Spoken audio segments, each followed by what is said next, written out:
지난달 부평구 굴포천 보건공사 시작 소식과 함께 인근 주민들의 이주 대책이 필요하다는 보도해드렸습니다. 행정당국이 최근 대책을 마련했다고 합니다.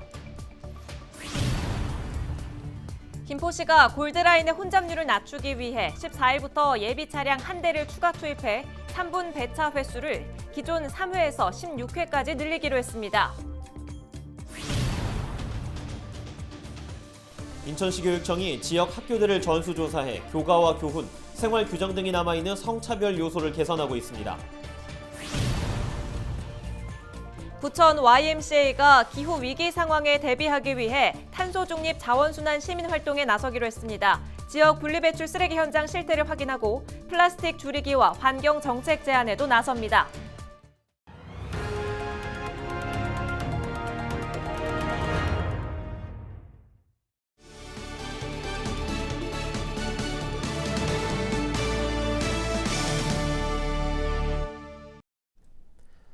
시청자 여러분 안녕하십니까? 헬로티비 경인뉴스입니다.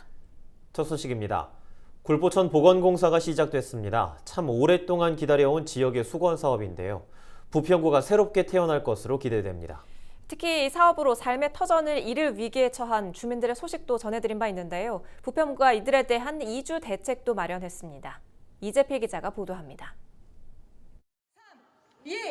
콘크리트에 덮여있던 굴포천 상류가 이제 새롭게 태어납니다. 11일 굴포천 생태하천 복원사업 착공식이 열렸습니다. 부평일동 행정복지센터부터 부평구청까지 굴포천 1.5km 구간을 복원하는 사업입니다. 특히 문화광장과 도시숲 등 시민들을 위한 생태문화체험시설도 이곳에 들어섭니다. 우리 부평구의 가장 중심지 중에 하나인 부평 일동 일대 많은 변화가 있으라고 예상됩니다. 차질 없이 사업 진행되도록 앞으로도 최선의 노력을 다하겠다는 말씀드리겠습니다. 부평구는 사업 부지에 살고 있는 주민들을 위한 이주 대책도 마련했습니다. 사업으로 삶의 터전을 잃게 된 주민들은 이주할 곳을 찾지 못해 어려움을 호소한 바 있습니다. 그리고 어떻게 하면 되냐 말이었어요. 나는 답답해서 죽겠어요. 그래서 이렇게 편한 집을 다 내버리고 어떻게 가. 이에 부평구는 희망 주민에 한해 LH에서 제공하는 임대주택에 들어갈 수 있도록 기관 추천을 해주기로 했습니다. 특히 부평혁신센터가 완공되면 센터 내 임대주택을 희망 주민들에게 제공할 계획입니다. 현재 약 10가구가 부평구의 이주 대책을 희망하고 있는 것으로 확인됐습니다. 이주 대책 일환으로 혁신센터 내 이주용 임대주택과 LH 공공 임대주택을 알선하고 국민주택 특별공급 기관 추천과 이주 보상금을 지급하여 거주민들의 주거 안정을 도모하고자 합니다. 지역의 수건 사업 중 하나인 굴포천 상류 구간 복원. 굴포천의 물길은 오는 2023년 구민들의 품으로 돌아올 예정입니다. 헬로티비 뉴스 이재필입니다. 여학생다운 품위 유지, 정숙한 어진 꽃, 학교 생활규정과 교과에 나오는 표현입니다. 사회적으로 성차별 문화를 개선하기 위한 움직임이 이어지고 있지만 여전히 일부 학교에서는 이런 표현들을 발견할 수 있는데요. 인천시 교육청이 지역 학교들을 전수조사해 교과와 교훈, 생활 규정 등에 남아있는 성차별적인 요소를 개선하고 있습니다. 김진재 기자입니다. 인천시 한 남녀공학중학교의 학생 생활 규정입니다. 여학생의 머리 길이가 어깨선을 넘으면 묶어야 하고 스커트 길이와 스타킹 색상도 규제하고 있습니다. 반면 남학생의 두발과 바지 등에 대한 규정은 없습니다. 치마에 대한 규제만 있을 뿐 여학생의 바지 교복 선택권 역시 나와 있지 않습니다. 심지어 일부 중학교의 생활 규정에서는 신사용 바지나 숙녀용 치마, 여학생다운 품위 유지라는 표현이 등장하기도 합니다. 별로 좋지 않아요. 뭔가 누구 답다는 게 좀 거기서부터 잘못된 표현 아닌가 싶어서. 남자 옷이랑 여자 옷이랑 그렇게 구분하고 여자는 치마 길이 어느 정도 단정을 하게 하고 이제 머리 길이도 규정하는 건 저는 성차별이라고 저는 생각을 합니다. 지난해 인천시 교육청이 지역 내 중학교 139곳을 전수조사한 결과 약 30%인 42곳에서 이런 성차별 요소가 발견됐습니다. 지난해 8월 인권위원회는 전국 17개 시도교육청에 여학생이 바지 교복을 선택할 수 있도록 제도 개선을 권고했습니다. 이처럼 사회적으로 성차별 개선 움직임이 이어지고 있지만 여전히 일부 학교의 규정에는 성차별적인 요소가 남아있는 겁니다. 이 때문에 인천시 교육청은 지난 2018년부터 성차별적인 학교 관행과 제도를 개선하기 위해 성별 영향평가 사업을 추진하고 있습니다. 특히 매년 특정 성별 영향평가 사업 주제를 선정하고 학교 안 성차별 요소를 개선하고 있는 상황. 지난 2019년에는 교훈과 교가를, 지난해에는 중학교 학생 생활규범을 전수조사해 성차별 요소가 발견된 학교에 수정을 권고했습니다. 올해는 지난해에 이어 고등학교의 학생 생활 규정에 대한 전수조사가 이루어질 예정입니다. 성인지 감수성을 저해하는 요인이 있는지 분석을 해서 그 결과를 반영하는 것을 목적으로 하고 이제 결과적으로는 모두가 평등한 학교 문화를 조성하기 위해서 인천시 교육청은 학교 안 성차별 요소를 개선하는 것 외에도 초등학교부터 성인권 교육을 강화하는 등 학생들의 성인지 감수성을 높이기 위한 사업을 이어갈 방침입니다. 헬로티비 뉴스 김진재입니다. 다음 주부터 출근 시간대 김포 골드라인 예비 차량 한 대가 더 운행됩니다. 김포시는 골드라인 혼잡률을 낮추기 위해 14일부터 예비 차량 한 대를 추가 투입해 3분 배차 횟수를 기존 3회에서 16회까지 늘립니다. 출근 시간에는 기존 양촌에서 김포공항역 노선이 아닌 구례에서 김포공항역 노선으로 단축 운행하는 대신 양촌역을 이용하는 승객들을 위해서는 무료 셔틀버스를 5분 간격으로 운행합니다. 한편 김포시는 285%에 달하는 골드라인 혼잡률을 낮추기 위해 2024년까지 차량 5대를 추가 제작해 편성할 계획입니다. 부천 YMCA가 오는 21일부터 가까운 미래에 다가올 기후위기 상황에 대비해 탄소 중립 자원순환 시민활동을 시작합니다. 이달과 다음 달에 걸쳐 기후위기와 환경에 관한 2차례 강연을 열고 3주 동안 지역 내 모니터링 관찰 등을 이어갈 계획입니다. 특히 부천 분리배출 쓰레기의 현장 실태를 확인하는 동시에 이를 토대로 플라스틱 줄이기, 환경정책 제안도 함께 할 예정입니다. 다음 달 열리는 부천 국제 판타스틱 영화제 기간에 진행되는 장르 영화 교육 프로그램 환상영화학교의 강사진과 참가자가 확정됐습니다. 올해 환상영화학교는 한국영화 약속과 실미도 등을 제작한 김형준 한맥컬처그룹 사장이 학장을 맡고 영화 내부자들과 다만 악에서 구하소설을 기획 제작한 김원국 하이브미디어코프 대표 등 국내외 영화 산업 관계자 8명이 강단에 섭니다. 특히 비대면 강의의 장점을 살려 참가자 규모를 예년의 3배까지 확대해 장르 영화 제작과 세일즈, 배급 등 실무 위주의 교육을 진행할 예정입니다. 환상영화학교는 그동안 졸업생 마티도 감독과 레꾸이난 프로듀서 등이 마카오와 부산국제영화제에서 잇따라 작품상을 수상하면서 신예 영화인들의 등용문으로 자리 잡았습니다. 25번째를 맞는 부천 국제 판타스틱 영화제는 다음 달 8일부터 11일 동안 온오프라인으로 관객들을 만납니다. 부천에서 만화산업 분야 종사자를 대상으로 한 무료 1:1 상담이 열립니다. 한국만화영상진흥원은 10일 법률과 세무, 취업, 창업 등 여러 분야에 걸쳐 만화산업 종사자의 고민을 상담해주는 만화인 헬프데스크를 시작한다고 밝혔습니다. 또 올해는 처음으로 노무 분야 상담사도 배치됐다고 덧붙였습니다. 상담은 온라인 서면 방식과 전화, 화상 등 4가지 방식으로 신청할 수 있습니다. 부천은 매년 법률, 세무 등 만화산업 종사자들의 다양한 어려움에 대해 경력 전문가들을 배치해 상담 서비스를 이어가고 있습니다. 김포FC가 연일 경기에서 좋은 성적을 보이면서 K3 리그 1위로 올라섰습니다. 김포FC는 9일 K3 리그 13라운드 경기에서 평택시티즌FC를 3대0으로 꺾고 6연승을 기록했습니다. 이번 승리로 승점 3점을 챙긴 김포FC는 K3 리그 단독 선두에 올랐습니다. 김포FC는 오는 12일 울산시민축구단과 K3 리그 14라운드 경기를 치르면서 7연승에 도전합니다.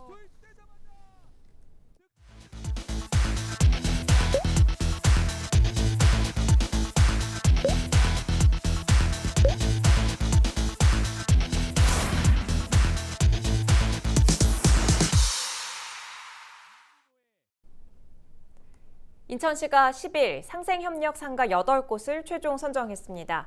상생협력상가는 임대료 인상률을 상가건물 임대차 보호법 기준인 5%보다 낮은 2% 이하 수준으로 상생협약을 체결하는데요. 임차인이 10년 이상 임대료 인상에 대한 걱정 없이 영업할 수 있다는 장점이 있습니다. 인천시는 지난해 7개 상가 20개 점포에 이어 올해 8개 상가 22개 점포를 상생협력상가로 선정했고 오는 2022년까지 상생협력상가 40개 선정을 목표로 사업을 추진하고 있습니다. 김포시가 코로나 여파에 판로가 막힌 농업인들을 대상으로 특별 교육을 실시합니다. 김포시 농업기술센터는 오는 23일까지 온라인 직거래 교육에 참여할 수강생 20명을 모집합니다. 이번 교육은 온라인 채널을 통해 농산물 직거래가 가능한 농업인을 대상으로 최근 온라인 판매 동향이나 판매 전략을 알리는 목적입니다. 김포시가 수돗물에 대한 시민 인식을 바꾸기 위해 수질을 알려주는 스마트 음수기를 곳곳에 설치하고 있습니다. 스마트 음수기는 사용자가 수돗물을 마시기 전에 실시간으로 수질 결과를 확인할 수 있도록 내부에 수질 측정기가 설치되어 있습니다. 김포시는 최근 김포시의회를 포함한 공공건물 4곳에 스마트 수돗물 음수기를 추가로 설치해 총 18대 음수기를 관리하고 있습니다. 인천시 교육청이 호국보훈의 달 6월을 맞아 인천 민주주의의 역사를 기억하고 체험하기 위한 인천 민주로드 답사 프로그램을 운영합니다. 인천 민주로드는 지난 2019년부터 시교육청과 사단법인 인천민주화운동센터가 함께 진행하고 있는 행사입니다. 참여자들은 지난 1987년 6월 항쟁 중심지인 답동성당과 5.3 인천민주항쟁터인 옛 시민회관 등을 답사하게 됩니다. 인천시 교육청은 답사를 희망하는 학교 9곳을 대상으로 다음 달 13일부터 16일까지 프로그램을 운영할 계획입니다. 인천시 교육청이 오는 25일 중고등학교 학부모를 대상으로 토크 프로그램을 운영합니다. 온맘 다해 학부모 공감 토크인데요. 토크의 주제는 사전 온라인 설문조사를 통해 자녀의 자기 주도적 학습 역량 키우는 방법, 공부 습관 형성 방법 등 5가지가 선정됐습니다. 유튜브 라이브 방송으로 진행되는 이번 토크에는 도성훈 교육감과 학부모, 현직 교사 등이 참여합니다. 시교육청은 사전 온라인 설문조사를 기반으로 학부모님들의 고민을 정확히 파악하고 실질적인 해결 방안을 제시할 예정이라고 밝혔습니다.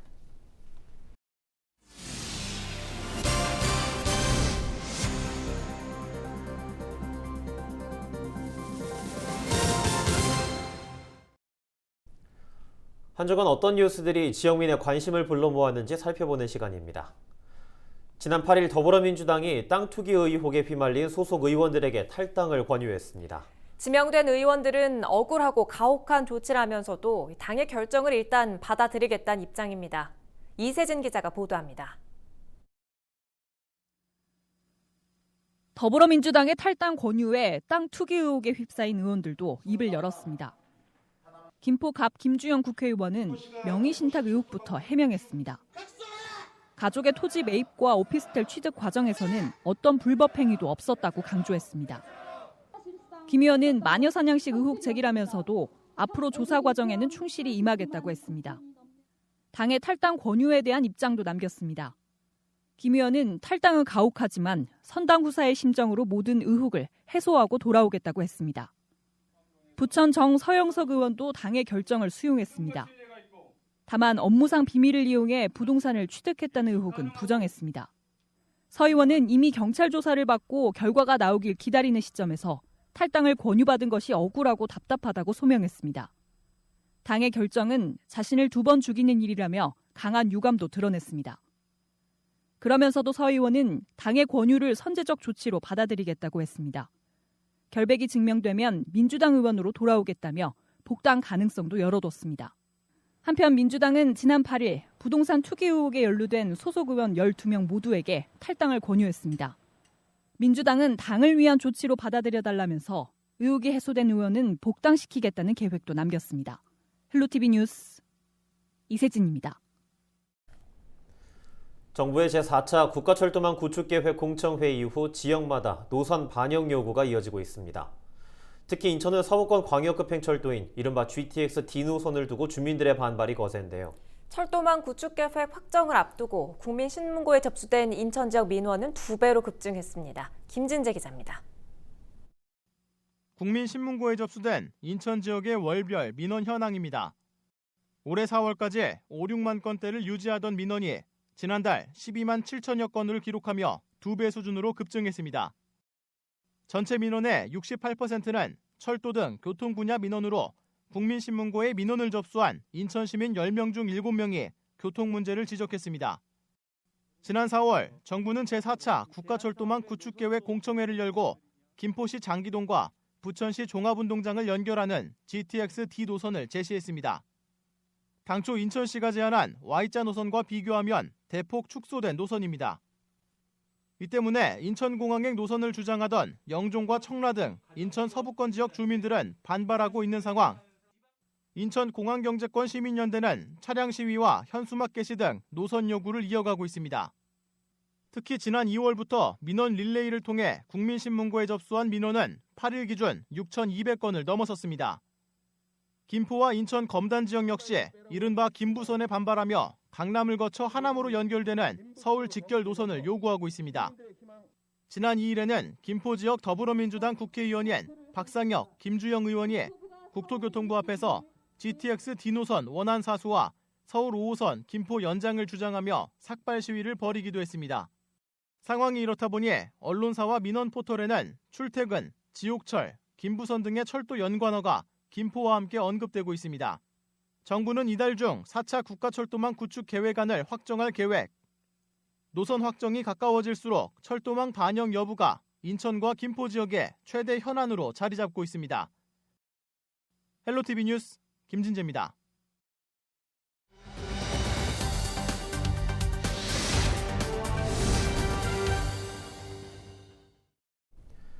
재난지원금이 이슈로 떠올랐습니다. 여당인 더불어민주당이 전 국민에게 재난지원금을 지급하는 방안을 검토해야 한다고 주장했는데요. 정부와 여당은 재난지원금을 포함한 2차 추경 논의에 들어갔습니다. 전 국민 재난지원금 지급에 대해 시민들은 어떻게 생각할까요? 여론은 지금 이재필 기자입니다. 전 국민 재난지원금 지급에 찬성하는 시민들. 그들은 재난지원금이 코로나19로 어려운 상황 속에서 큰 도움이 된다고 말했습니다. 특히 지난 전 국민 재난지원금 지급 당시 많은 도움이 됐다고 강조했습니다. 저는 찬성하는 입장이고요. 저희 필요한 물품 사고 하는데 굉장히 도움이 많이 됐기 때문에 뭐 단돈 10만 원이라도 저희한테는 굉장한 좋은 거라고 생각을 해요. 예. 전 국민에게 재난지원금이 지급되면 지역 골목 상권에 도움이 될 것 같다는 기대도 있습니다. 재난지원금이 지역 골목 상권에서 주로 사용될 것이기 때문입니다.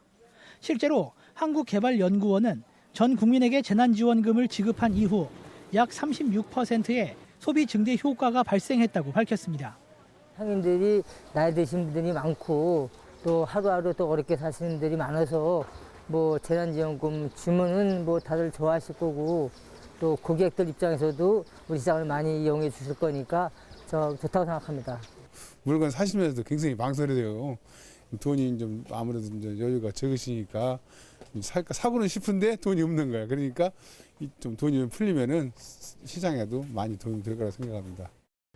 반면 재난지원금 지급에 반대하는 목소리도 있습니다. 바로 재난지원금 지급으로 인한 국가의 재정 건전성 악화 때문입니다. 우리 경제 국가 재산이 튼튼해야 국민도 잘 살거든. 그러면 자꾸 국비 손실 때 보면 지금 우리가 판단해보건데 선거 재난용이 아닐까. 생활에 도움이 되겠지만 미래에는 이 빚이 되지 않을까요? 자라나는 후세대에 빚덩어리를 남기는 것 같은. 나라가 좀 빚이 안 주고 잘 그게 운영이 되면 좋은데 그런 거에 큰 뭐 시민들이 그걸 더 받았다고 해서 갑자기 뭐 재난과 그 힘듦이 없어지는 것도 아니고. 때문에 전 국민 지급이 아닌 취약계층을 선별해 지원해야 한다는 목소리도 나오고 있습니다. 실제로 이 같은 이유로 1차 재난지원금 이후에는 취약계층을 중심으로 선별적 지원이 이루어지고 있습니다. 전 국민에게 일괄적으로 지급하는 것은 반대합니다. 재정 건전성 악화가 우려되기 때문에 취약계층에게 선별적으로 지급하는 것이 맞다고 봅니다. 이슈의 중심에 선 재난지원금. 당정은 재난지원금을 포함한 2차 추경에 대해 본격 협의에 들어갈 전망입니다. 헬로티비 뉴스 이재필입니다. 뉴스를 마칩니다. 시청해주신 여러분 고맙습니다.